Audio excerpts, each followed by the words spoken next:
दोस्तों आज हम इस वीडियो में बात करेंगे मिर्गी रोग के बारे में। इंग्लिश में इसे एपिलेप्सी कहते हैं। वैसे तो अगर बात करें हम इस रोग के बारे में तो हमारे पूर्वज 3000 साल पहले ही इस रोग के बारे में जानते थे। अब इस रोग के लक्षण की बात करें तो इसमें होता क्या है कि पूरा जो शरीर है ना वो झटका देने लगता है और मुंह से झाग आना शुरू हो जाता है। अगर किसी को मिर्गी आए ना तो इस कंडीशन में आपको करना क्या है, उसे पीठ के बल नहीं लेटाना है, उसे करवट के बल आप लेटाइए। करवट के बल लेटाएंगे तो उससे फायदा होगा, जो मुंह से झाग निकलेगा ना वह जमीन पे गिर जाएगा। लेकिन पीठ के बल जैसे लेटाएंगे आप तो होगा क्या, जो झाग है वह फिर अंदर जाना शुरू हो जाएगा सांस लेते समय और फेफड़ों को जाम कर सकता है, जिससे व्यक्ति की मृत्यु भी हो सकती है। तो उसे आप करवट के बल ही लेटाएं तो सबसे बेहतर रहेगा। अब बात करते हैं कि हमारे इंडिया में ना ज़्यादातर ग्रामीण क्षेत्रों में देखें तो किसी को मिर्गी का दौरा उत्पन्न होता है तो लोग जो है ज़्यादा अंधविश्वासी भी होते हैं, राइट। कुछ ही लोग अंधविश्वासी होते हैं और वे लोग क्या करते हैं कि अगर किसी को मिर्गी आता है तो तुरंत चप्पल जूता या प्याज सुंघाना शुरू कर देते हैं। उन लोगों को लगता है कि प्याज और चप्पल जूता सुंघाने से वो बंदा ठीक हो जाएगा, लेकिन वो बंदा ठीक भी हो जाता है। लेकिन मैं आपको बता दूं कैसे ठीक होता है। मिर्गी जो है वह कम से कम वह 2 मिनट के लिए आएगा और ज़्यादा से ज़्यादा 4 से 5 मिनट तक ही आता है, उसके बाद अपने आप ही ठीक हो जाता है।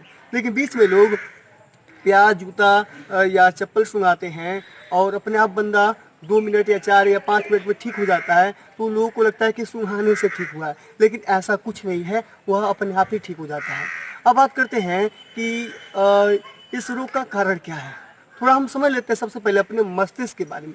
ये जो हमारा मस्तिष्क है यह हमारे शरीर का हेडक्वार्टर है, जो हमारे पूरे शरीर को कंट्रोल करता है, राइट।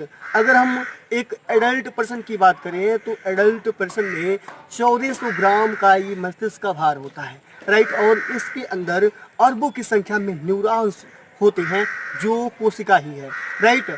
अब जो हमारा मस्तिष्क है, मस्तिष्क से लगभग ढेर सारे नर्व्स जुड़े हुए हैं जो पूरे हमारे कोशिकाओं से जाके जो है कि अटैच है, राइट। मस्तिष्क से नर्व जो है पूरे हमारे शरीर में जुड़े हुए हैं। मस्तिष्क से स्पाइनल कॉर्ड जुड़ा है, स्पाइनल कॉर्ड से नर्व जुड़े हैं, ऐसे जुड़ा हुआ है, राइट। अब होता क्या है कि मस्तिष्क के जो न्यूरॉन्स होते हैं उसमें इलेक्ट्रिक इम्पल्स क्रिएट होता है, यानी कि विद्युत तरंगें क्रिएट होती हैं। उसी विद्युत तरंगों के द्वारा जो है वह स्पाइनल कॉर्ड के द्वारा होते हुए हमारे नर्वस जो नर्व है, नर्व सेल से द्वारा होते हुए पूरे हमारे शरीर के कोशिकाओं तक जाता है और पूरे हमारे शरीर को कंट्रोल करता है। जैसे कि हम बोल रहे हैं, अब अपने हाथों को हिला रहे हैं, या इस तरीके से अंदर ही हृदय का जो धड़कन है वह चल रहा है, फेफड़ा जो है हमारा वो काम कर रहा है, किडनी काम कर रहा है, तो पूरा जो शरीर है वो काम कर रहा है हमारे मस्तिष्क के नियंत्रण में है, राइट।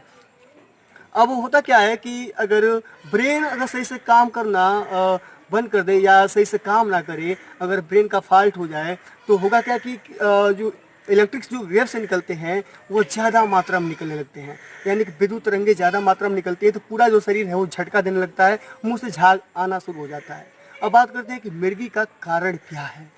तो मिर्गी का कारण यही है कि वैसे नॉर्मली थोड़ा हम बात कर लेते हैं। नॉर्मल रूप से अगर मिर्गी कारण यही हो सकता है कि अगर फूड पॉइजनिंग हो जाए, कुछ खाना ऐसा खाना हमने खा लिया, फूड पॉइजनिंग हो गया, तो फूड पॉइजनिंग होने से जो गैस बनेगा ब्रेन तक जाएगा और ब्रेन तक जाएगा तो जाहिर सी बात है ब्रेन सही से काम नहीं करेगा तो मिर्गी शुरू हो सकता है।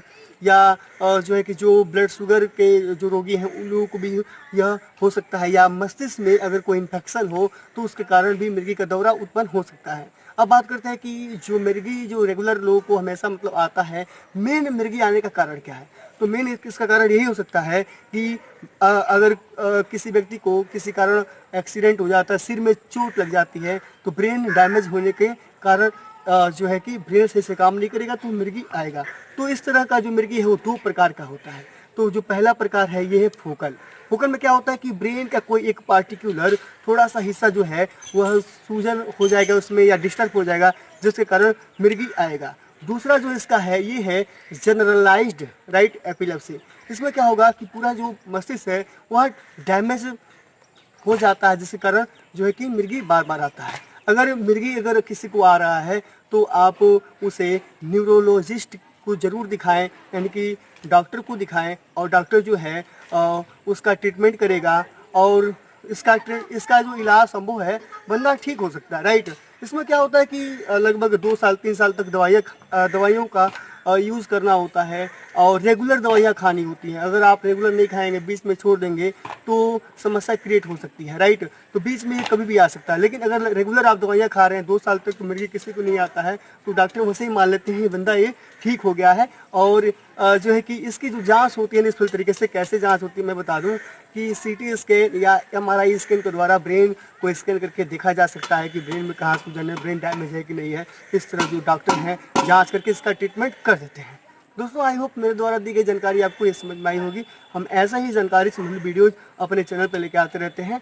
आप चाहें तो हमसे जुड़ने के लिए हमारे चैनल को सब्सक्राइब कर लें और इस वीडियो को लाइक कर लें। अगर आप इस वीडियो को फेसबुक पर देख रहे हैं तो हमारे फेसबुक पेज को लाइक करें और इस वीडियो को ज़्यादा से ज़्यादा शेयर करें।